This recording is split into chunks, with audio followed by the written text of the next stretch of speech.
Buonasera, in apertura come al solito il bollettino regionale sulle nuove positività emanato alle 17, c'è qualche rettifica da parte della Regione Calabria, numeri che apparentemente calano e sono provvisori ancora per quanto riguarda il focolaio di Torano. Sentiamo. In Calabria ad oggi sono stati effettuati 20.131 tamponi. Le persone risultate positive al coronavirus sono 991, più 16 rispetto a ieri. Quelle negative sono 19.140. Territorialmente i casi positivi sono così distribuiti. A Catanzaro 60 in reparto, 1 in rianimazione, 86 in isolamento domiciliare, 31 guariti, 26 deceduti. A Cosenza 43 in reparto, 3 in rianimazione, 274 in isolamento domiciliare, 24 guariti, 21 deceduti. A Reggio Calabria 32 in reparto, 3 in rianimazione, 162 in isolamento domiciliare, 28 guariti, 15 deceduti. A Vibo Valentia 5 in reparto, 52 in isolamento domiciliare, 8 guariti e 5 deceduti. A Crotone 14 in reparto, 84 in isolamento domiciliare, 8 guariti e 6 deceduti. Il totale dei casi di Catanzaro comprende soggetti provenienti da altre strutture e province che nel tempo sono stati dimessi. Dei 46 positivi rilevati in data 16 aprile, 36 appartengono al focolaio di Torano e si aggiungono ai 22 notificati il giorno 14 aprile. I dati che riguardano il focolaio di Torano potranno subire modifiche essendo in corso screening e verifiche effettuati in 3 laboratori diversi. Dalla verifica in corso è risultato che i positivi di controllo sono stati comunicati come primi positivi a Reggio Calabria. Pertanto, in data odierna si rettifica il dato. Le persone decedute vengono indicate nella provincia di provenienza e non in quella in cui è avvenuto il decesso. I soggetti in quarantena volontaria sono 7.211, così distribuiti. A Cosenza 1.496, a Crotone 1.497, a Catanzaro 1.701, a Vibo Valentia 470, a Reggio Calabria 2.047. Le persone giunte in Calabria che ad oggi sono registrate al sito della Regione sono 15.145. Nel conteggio sono compresi anche i 2 pazienti di Bergamo trasferiti a Catanzaro, mentre non sono compresi i numeri del contagio pervenuti dopo la comunicazione dei dati alla Protezione Civile. E appunto di Villa Torano parliamo nel prossimo servizio, c'è anche un'inchiesta da parte della magistratura per chiarire quanto è avvenuto. In effetti la vicenda è molto intricata e non soltanto per i numeri. E la notte scorsa è morta anche una donna di 91 anni, ospite della struttura, era positiva ma non è chiaro quale sia la causa del decesso, visto che era, almeno fino a ieri, per quanto dicono dalla clinica, assolutamente asintomatica. C'è una vittima nella vicenda che riguarda Villa Torano, si tratta di uno degli ospiti della struttura deceduto nella notte, ma ancora restano da stabilire le cause della morte. Si tratta di una donna di 91 anni che bisognerà capire se era fra le persone risultate positive al Covid. Nella struttura di Torano Castello, finita nell'occhio del ciclone, da ieri è al lavoro una commissione medica su disposizione dell'ASP di Cosenza ed in particolare del commissario Zuccatelli, che dovrà verificare se le persone risultate positive, la maggior parte personale medico e sociosanitario, siano effettivamente senza sintomi. Oltre a questa commissione in sede sono arrivati anche i carabinieri del nucleo antisofisticazioni, ai quali la procura di Cosenza, che ha aperto un fascicolo per far luce su quanto sia accaduto nei giorni scorsi, ha affidato l'indagine. I NAS stanno svolgendo dei controlli conoscitivi e ascoltando una serie di persone per verificare la veridicità dei fatti. Vedremo nei prossimi giorni cosa verrà fuori dall'indagine in corso, ma il Dipartimento Salute della Regione Calabria, attraverso una nota, chiarisce che i 2 tamponi effettuati e analizzati nei 2 diversi laboratori al momento hanno restituito una situazione perfettamente sovrapponibile. Ecco, fra i comuni interessati di riflesso da questa vicenda, perché appunto gli operatori sanitari in servizio a Villa Torano non sono tutti di Torano, ma di molti paesi dell'Interland e anche di Cosenza, allora bisogna aspettare qualche giorno e capire se le misure prese riusciranno a contenere i vari piccoli focolai che potrebbero invece accendersi in diverse località. Per il momento sembra tutto sotto controllo, partiamo da Montaltofugo. Da un caso di coronavirus a 8, Montaltofugo compie un balzo in avanti rispetto al numero di contagi sul territorio. Alcuni operatori in servizio nella RSA Villa Torano e dei loro familiari sono risultati positivi al Covid-19. Ho avuto notizia ufficiale da parte dell'ASP che sono 7 i contagiati La provenienza appunto è sempre tutta quanta da Villa Torano, si tratta di 4 operatori sanitari della struttura e di 3 familiari di una di queste. È stato previsto, l'ASP ha disposto ovviamente il provvedimento di quarantena obbligatoria ed io ho emesso le relative ordinanze. Per quanto riguarda gli operatori sanitari, la quarantena dovrà essere trascorsa presso l'hotel San Felice di Torano, che è la struttura indicata nelle prescrizioni dell'ASP per trascorrere il periodo di quarantena. Io mi auguro che non ci siano ulteriori ripercussioni sul nostro territorio, anche perché altri operatori di Montalto, residenti a Montalto Fugo, sono stati sottoposti al tampone e sono risultati essere negativi, quindi mi auguro che non ci siano ulteriori conseguenze. L'ASP sta già facendo le verifiche sui contagiati per riuscire a capire quali siano stati i contatti avuti da queste persone negli ultimi giorni, in modo tale da riuscire a tracciare un po' i percorsi di queste persone per verificare se possano esserci stati dei contatti stretti con altri soggetti eventualmente da sottoporre a verifiche. E ora all'Attarico dal sindaco Blandi.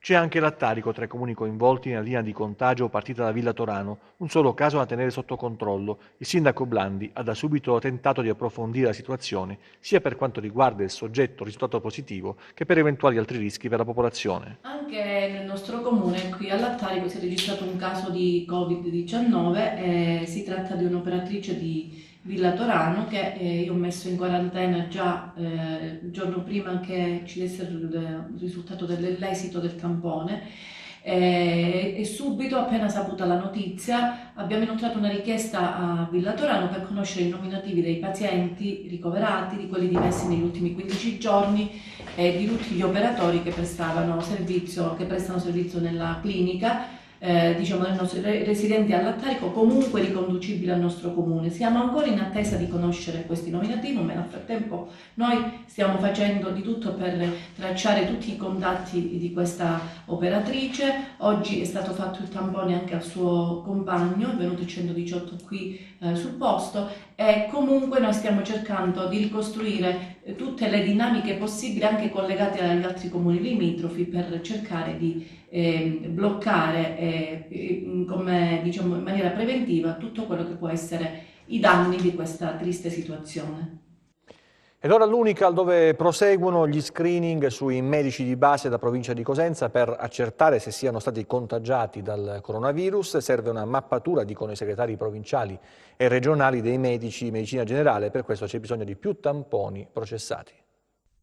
Eccoli in attesa di essere chiamati per effettuare i tamponi alcuni dei medici di base della provincia di Cosenza, che nel centro sanitario dell'Università della Calabria da giorni si sottopongono ai test. Sono 90 i tamponi effettuati finora. Gli screening hanno interessato soprattutto chi proviene dalle zone rosse, mentre adesso si procede con il resto della provincia di Cosenza. L'iniziativa rientra nel piano Unical contro Covid-19 ed è stata promossa dalla stessa struttura sanitaria dell'Ateneo. Ci avviciniamo ai 200 tamponi eseguiti. Di questi quasi la metà è stata processata con esito negativo, diciamo. Ecco, questo è l'elemento di rassicurazione che abbiamo avuto, ed è un programma che avrà una sua prosecuzione nei prossimi giorni, che vedrà da parte dell'Ateneo, dell'Università della Calabria, anche la possibilità di realizzare a medio e breve termine dei progetti come quello inerente alla possibilità di elaborare una piattaforma telematica per ricostruire la tracciabilità territoriale del contagio, soprattutto nelle settimane che seguiranno, e poi la possibilità anche di predisporre un videoconsulto, sempre gestito dai colleghi di medicina di base, per la gestione in sede domiciliare del soggetto contagiato, sintomatico e asintomatico. I tamponi vengono effettuati dai sanitari dell'ASP in un locale isolato e messo in sicurezza al terzo piano del centro sanitario dell'Ateneo, a cui si accede seguendo un percorso dedicato. Il percorso protetto è stato validato dal Dipartimento Prevenzione ed è stato, diciamo, un prerequisito perché potessimo iniziare la pratica di questo screening.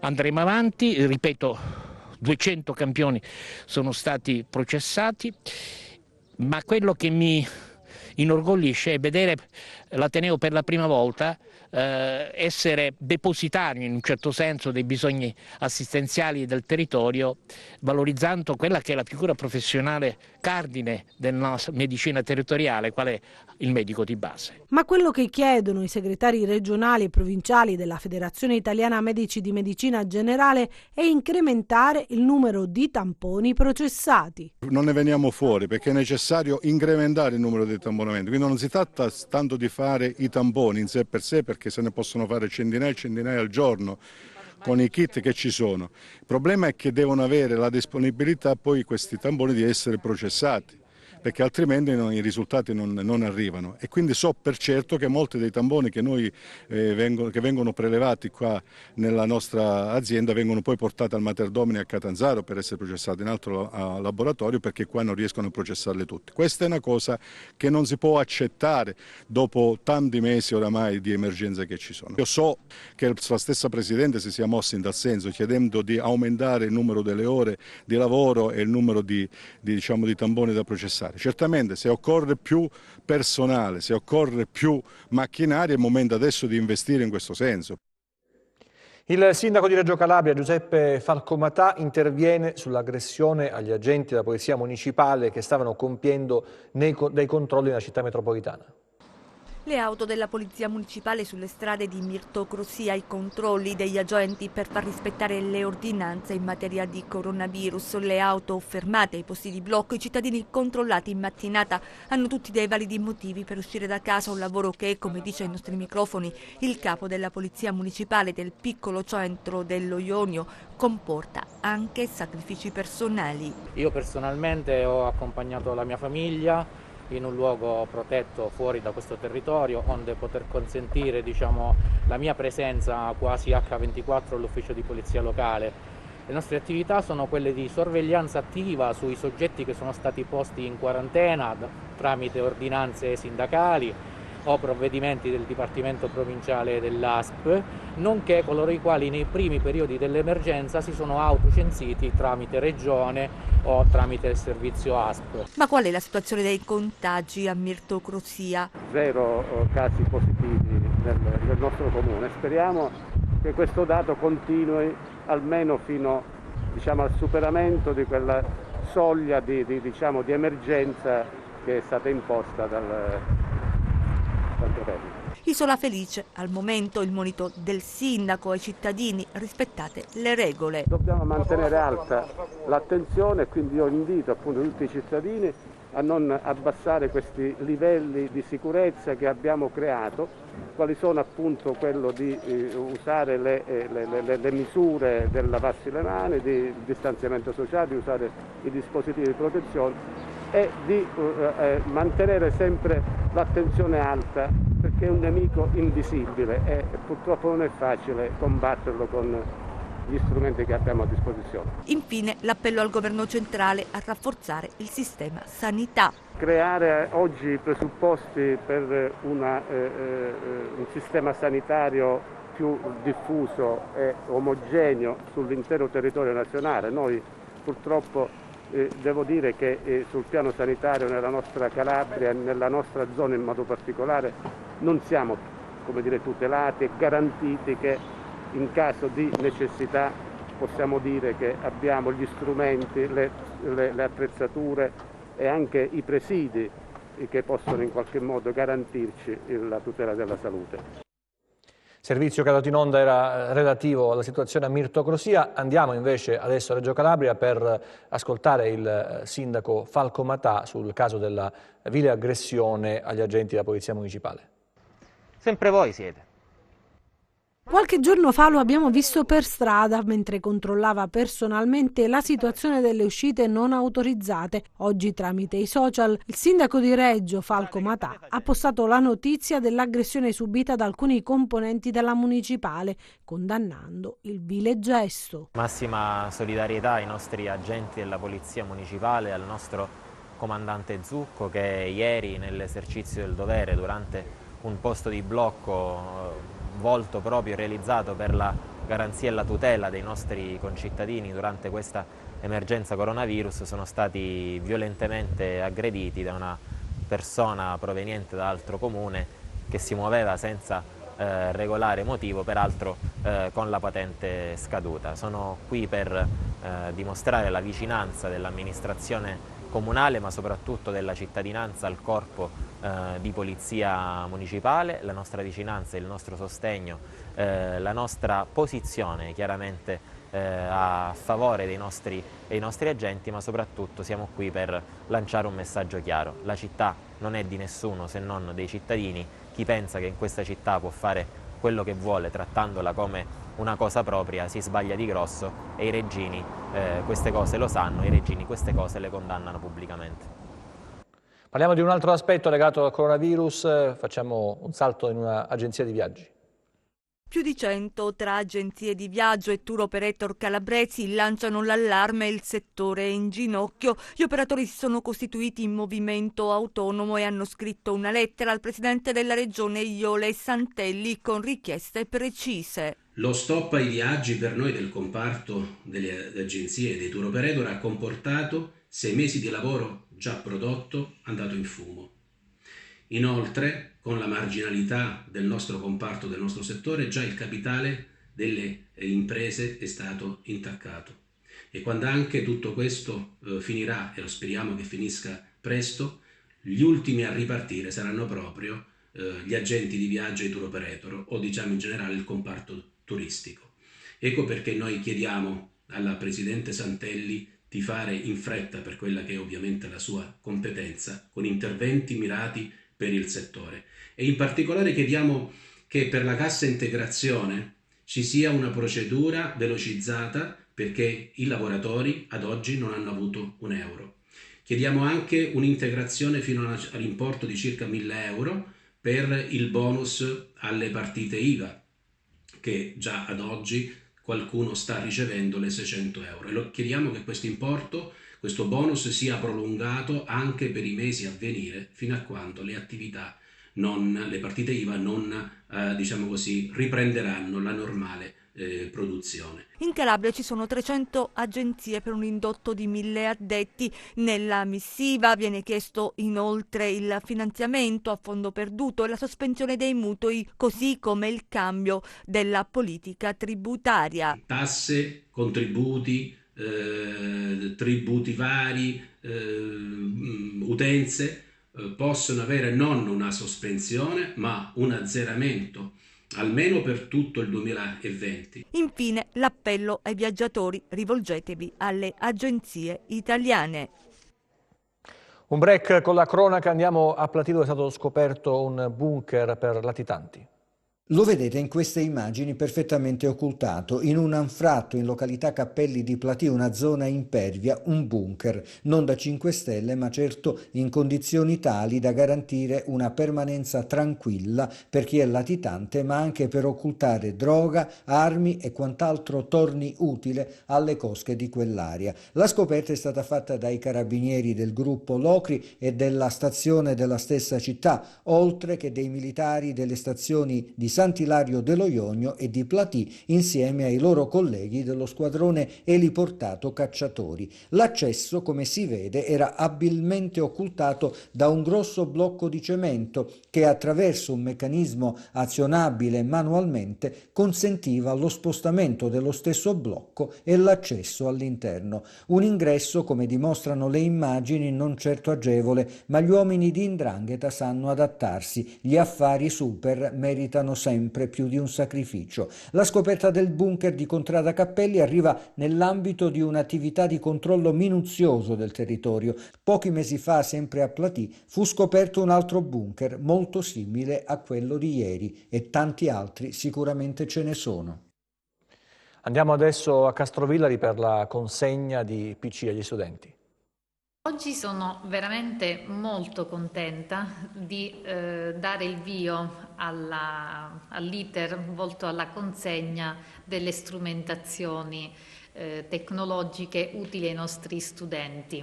Così la dirigente dell'Istituto di Istruzione Superiore Garibaldi Alfano da Vinci di Castrovillari, Elisabetta Cataldi, che oggi dopo un iter concede in accomodato gratuito agli alunni che ne hanno bisogno 25 tablet e 10 portatili. Che in questo periodo di didattica a distanza, proprio a causa di alcune loro carenze strumentali, avevano incontrato talune difficoltà connessi appunto al non possesso di tablet o di PC o anche a problemi di connessione con la rete. Noi riusciamo oggi a consegnare ai carabinieri tutte queste strumentazioni e saranno proprio loro che di concerto con noi consegneranno casa per casa, paese per paese, rendendo quindi un grandissimo servizio di utilità ovviamente a noi scuola e a tutta la nostra comunità scolastica, per consentire davvero la fruizione, l'esercizio del diritto sacrosanto allo studio per ogni ragazzo. Siamo in chiusura, vi lascio alla consueta copertina, come al solito, un messaggio di speranza, poi le previsioni del tempo e la nostra sigla. Arrivederci alle prossime edizioni, a domani. Grazie per averci seguito. Aiutiamo il merito. Grazie dottori! Aiutiamo chi ci aiuta. Grazie a tutti gli infermieri e tutti i dottori. Aiutiamo chi ci aiuta.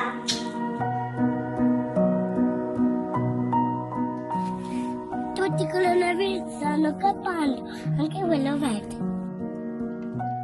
Siamo a casa. Aiutiamo chi ci aiuta! Aiutiamo chi ci aiuta! Grazie dottore e infermieri, restiamo a casa e aiutiamo chi ci aiuta. Restiamo a casa. Forza! Forza! Forza! Forza!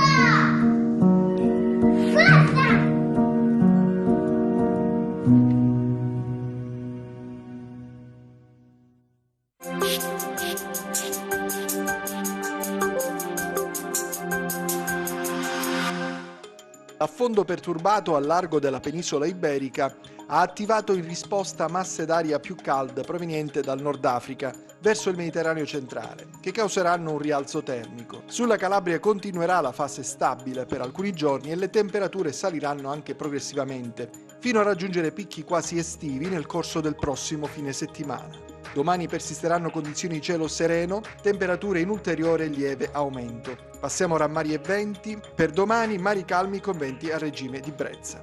Per essere sempre aggiornati sull'evoluzione delle condizioni meteo vi rimando, oltre al nostro sito www.meteoincalabria.com, anche alla nostra pagina Facebook Meteo in Calabria.